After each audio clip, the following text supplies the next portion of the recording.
Morjes! Pyydän heti valmiiksi anteeksi sitä, että on ihan räjähtäneen näköisenä, mutta mulla oli ihan pakko niin heti tehdä tää höpötys, koska mulla on ihan super jännittävä asia. Ja se on se, että mä tein mielestäni ihan jäätävän rankat treenit, tai ainakin mä olin sitä mieltä ennen kuin mä lähdin liikkumaan, että tästä tulee vaan niin rankkaa. Ja sit mä tein nämä kaikki liikkeet. Ja 4. kierroksen kohdalla mietin, että okei, että mun ei oo ollut edes kauhean hiki. Että mikäs juttu tää nyt on. Ja että mä jaksoin nää ihan yllättävän hyvin. Oli hiki kyllä niinku semmonen perushiki. Ja puuskut niinku puskuttaa edelleen. Mut silti se oli kivaa.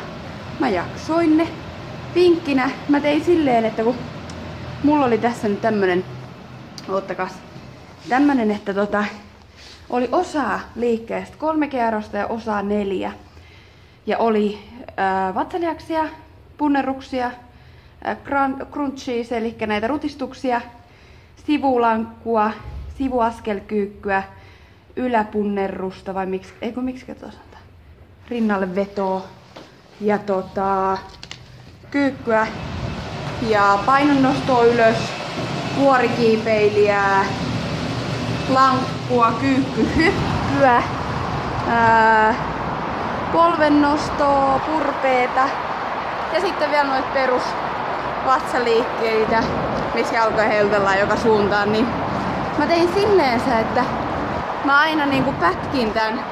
Ensin mä aloitin 5 liikettä, että nää mä teen ja selviin niistä. Sitten mä mä menen mun auton joihin.